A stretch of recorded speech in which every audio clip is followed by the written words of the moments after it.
ஏசாயா 59 அதிகாரம். இதோ ரட்சிக்க கூடாதபடிக்கு கர்த்தருடைய கை குறுகி போகவும் இல்லை, கேட்க கூடாதபடிக்கு அவருடைய செவி மந்தமாகவும் இல்லை. உங்கள் அக்கிரமங்களே உங்களுக்கும் உங்கள் தேவனுக்கும் நடுவாக பிரிவினை உண்டாக்குகிறது. உங்கள் பாவங்களே அவர் உங்களுக்கு செவி கொடாதபடிக்கு அவருடைய முகத்தை உங்களுக்கு மறைக்கிறது.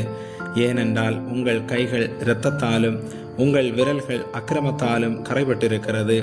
உங்கள் உதடுகள் பொய்யை பேசி உங்கள் நாவு நியாயக்கேட்டை வசனிக்கிறது. நீதியை தேடுகிறவனும் இல்லை, சத்தியத்தின்படி வழக்காடுகிறவனும் இல்லை. மாயை நம்பி அபத்தமானதை பேசுகிறார்கள். தீமையை கற்பந்தரித்து அக்கிரமத்தை பெறுகிறார்கள். கட்டு வெறியனின் முட்டைகளை அடைகாத்து சிலந்தியின் நெசவுகளை நெய்கிறார்கள். அவைகளின் முட்டைகளை சாப்பிடுகிறவன் சாவான்.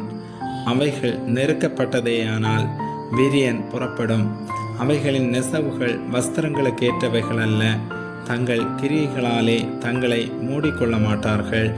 அவர்கள் கிரியைகள் அக்கிரம கிரியைகள், கொடுமையான செய்கை அவர்கள் கைகளில் இருக்கிறது. அவர்கள் கால்கள் பொல்லாப்பு செய்ய ஓடி குற்றமில்லாத இரத்தத்தை சிந்த தீவிருக்கிறது. அவர்கள் நினைவுகள் அக்கிரம நினைவுகள், பாழ்கடிப்பும் அழிவும் அவர்கள் வழிகளில் இருக்கிறது.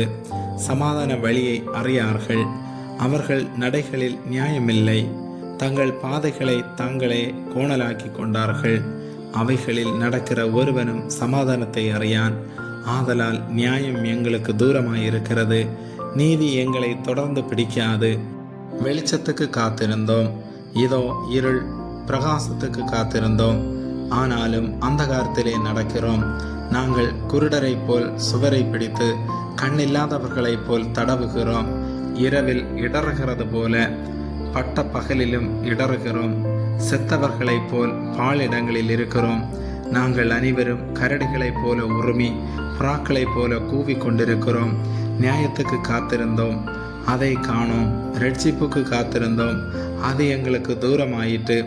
எங்கள் மீறுதல்கள் உமக்கு முன்பாக மிகுதியாயிருந்து எங்கள் பாவங்கள் எங்களுக்கு விரோதமாய் சாட்சி சொல்லுகிறது. எங்கள் மீறுதல்கள் எங்களோடே இருக்கிறது. எங்கள் அக்கிரமங்களை அறிந்திருக்கிறோம். கர்த்தருக்கு விரோதமாய் துரோகம் பண்ணி பொய் பேசி எங்கள் தேவனை விட்டு பின்வாங்கினோம். கொடுமையாகவும் கலகமாகவும் பேசினோம். கள்ள வார்த்தைகளை கற்பந்தரித்து இருதயத்திலிருந்து பிறப்பிக்க பண்ணினோம்.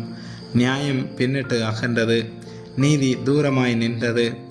சத்தியம் வீதியிலே இடறி யதார்த்தம் வந்து சேரமாட்டாமற் போகிறது.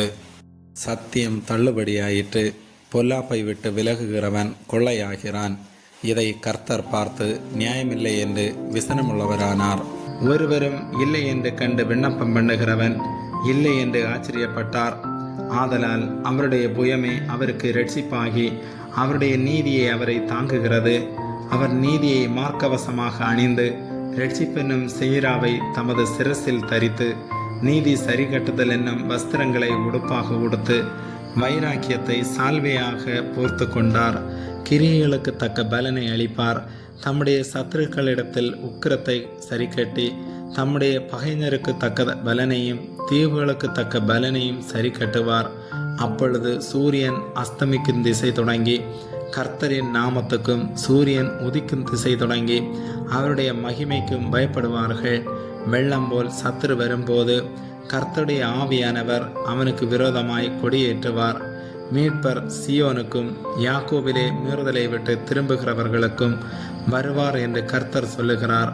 உன் மேலிருக்கிற என் ஆவியும் நான் உன் வாயில் அருளிய என் வார்த்தைகளும் இது முதல் என்றென்றைக்கும் உன் வாயிலிருந்தும் உன் சந்ததியின் வாயிலிருந்தும் உன் சந்ததியினுடைய சந்ததியின் வாயிலிருந்தும் நீங்குவதில்லை என்று கர்த்தர் சொல்லுகிறார். இது எனக்கு அவர்களோடு இருக்கும் என் உடன்படிக்கை என்று கர்த்தர் சொல்லுகிறார்.